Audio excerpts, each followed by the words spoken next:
Assalamualaikum warahmatullahi wabarakatuh. Saya Pak Ngasir 94. Di sini akan saya berkongsi bersama untuk cara-cara untuk membuat keripik pisang. Okey, ini pertama kita akan mengupit pisang dulu ya.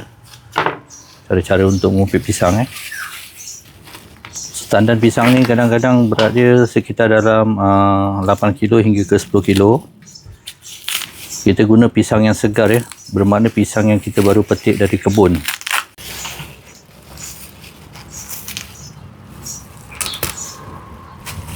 Untuk makluman semua, dari kita menanam hingga kita dapat mengeluarkan hasil dari sini dalam tempoh 9 bulan ya.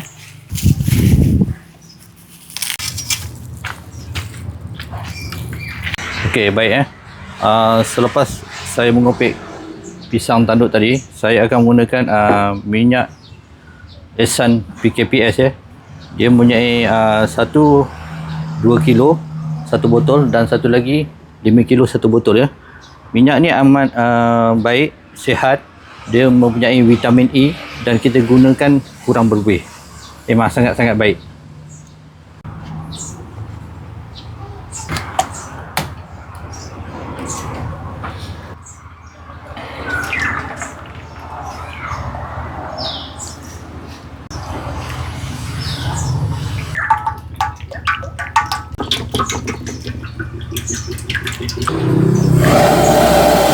Kita harus pastikan minyak tu panas-panas betul, baru kita akan sagat atas minyak yang panas.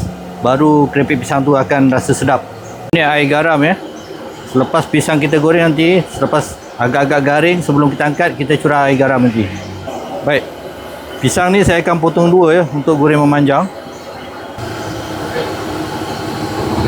Baik, saya akan menggunakan penjagat ini ya. Baik, saya akan menggunakan penjagat.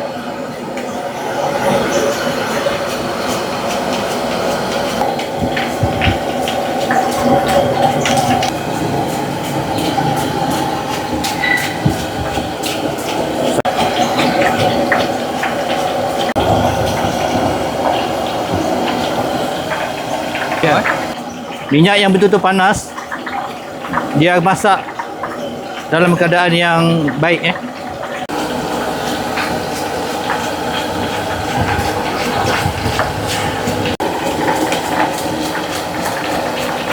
Tindih ya. Antara lapisan-lapisan yang telah kita sagat tidak melekat ya. Okey, keripik pisang ni nampak hampir garing. Sebentar lagi saya akan letakkan air garam ya.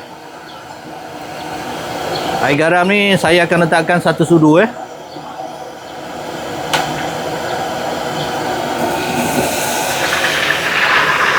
Okey, kita gaulkan dia untuk bagi semua pisang yang kita goreng ni rasa masin sedikit. Baik, keripik pisang ni dah garing, siap untuk diangkat ya.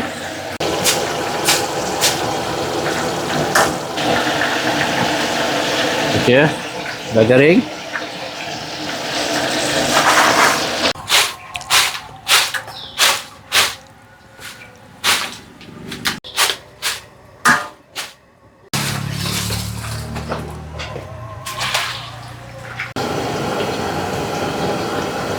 Baik, selepas kita goreng, ni masa untuk kita packaging ya. So saya ada yang produk saya yang jenis potong panjang dan ada potong bulat.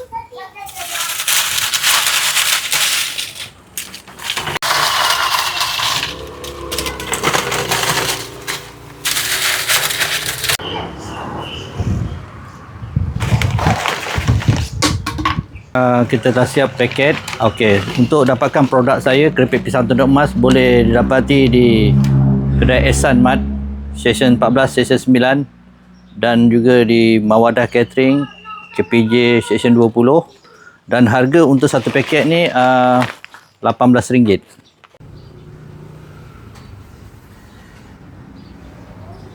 Dapatkan keripik pisang tanduk emas hanya di Shah Alam, keripik pisang tanduk emas terbaik.